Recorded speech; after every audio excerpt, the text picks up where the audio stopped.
Here's a video to show you how to solve a proportion equation. So that's a math sentence with a equal sign somewhere.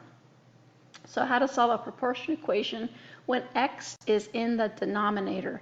The denominator is below the fraction bar. So let's set up a random problem. We have 11 divided by x equals 9 divided by 12. So I want to, let's say I've correctly set up my problem from a word problem, or I'm just given this, and I want to get x by itself isolated on one side of the equal sign.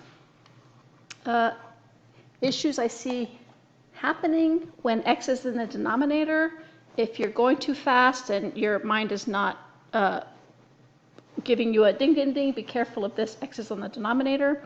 What I see, or what I've seen people do is, oh, I want to get rid of this 11, so I'm going to undo the multiply by 11, divide by 11, and people divide by 11 on both sides, and they go, oh, I've isolated x.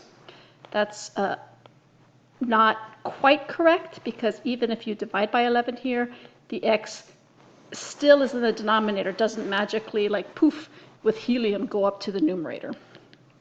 So with all that said, I like to promote this sort of thinking and this sort of steps, and it will serve you well for any type of problem. Now, the second disclaimer is I've seen, like I've mentioned in class, but I'll mention here because I think it's really important, you'll get other videos or other people explaining how to do these problems. They're like, oh, cross multiply, butterfly method, or whatever math trick. And not trick in a bad way, but trick, it turns out to bite you in the butt, because you think, oh, I just cross multiply. And you think anytime I see fractions, I'm going to cross multiply, whatever that means. The trouble I've seen is people forget or they misuse that. They'll use a cross multiply, whatever that is, in the wrong situation. And it's not a correct actual mathematical process that's going to give them the correct answer. Entonces, what I would like you to do is when you see algebra equation, so I see an equation with this one unknown, I want to undo what's being done to x, so get x by itself on one side of the equal sign. With that, if x is in the denominator, I can do several things. What I think is helpful, because it takes you back to another video if you happen to watch it or whatever. I can remember that for proportions, so this is a proportion. A proportion is two ratios equal to each other. I can know that when I have a proportion, I can keep the proportion accurate and true if I simultaneously invert or flip both sides or both ratios, each on one side of the equal sign. Okay, so this is what I've done. I've flipped quote unquote x and 11, so now I have x divided by 11, and I flipped 9 over 12, so I have 12 over 9. I had an explanation in class to show you why this might be correct, but you can try just a simple fraction by yourself, like 5 over 10, I know that's equal to 1 over 2, so this is an aside. Well, if that's true, convince yourself it is. If I invert both sides, I flip both sides, this is still a true equation. So I'm not doing any fancy magic things. I'm just giving you a property of proportions that will help us solve our equation. Yeah? Okay. So I've done this. I've taken my original equation, I've set it to here, and then now, since x is in the numerator, it's on the top, I can think, okay, what's being done to x? X is being divided by 11. How do I undo divide by 11? I want to multiply by 11 to keep this equal sign valid and true. I have to do the same operation to both sides of the equal sign. And I might recommend that you talk this out in your head so that it gives you muscle memory of what steps to do. And then I want to follow through and see what happens. Well, all right, why did I multiply by 11? I wanted to undo the divide by 11. That cancels each other out. And on the left-hand side, I get x divided by 1. But anything divided by 1 is itself, so I get x.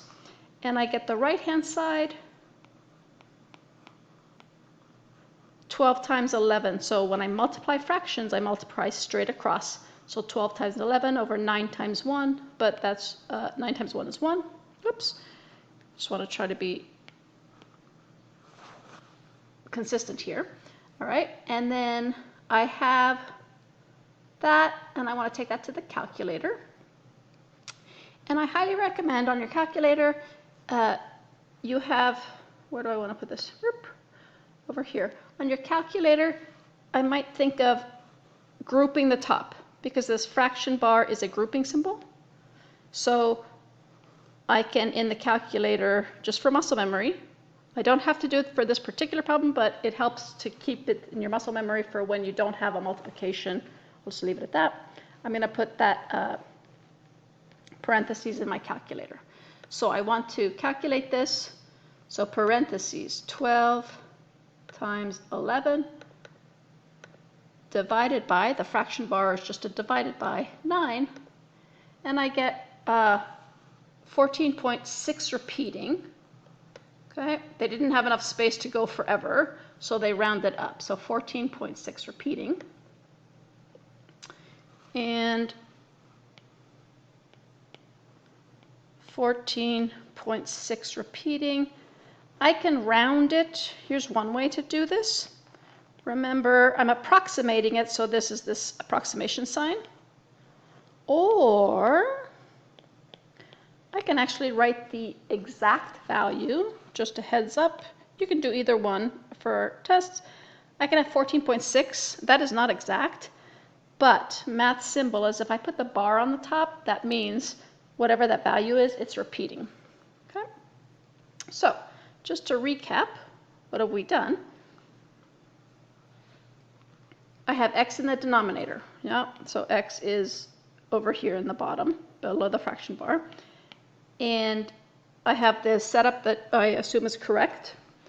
I want to get x by itself and on the numerator. So just to make things simpler for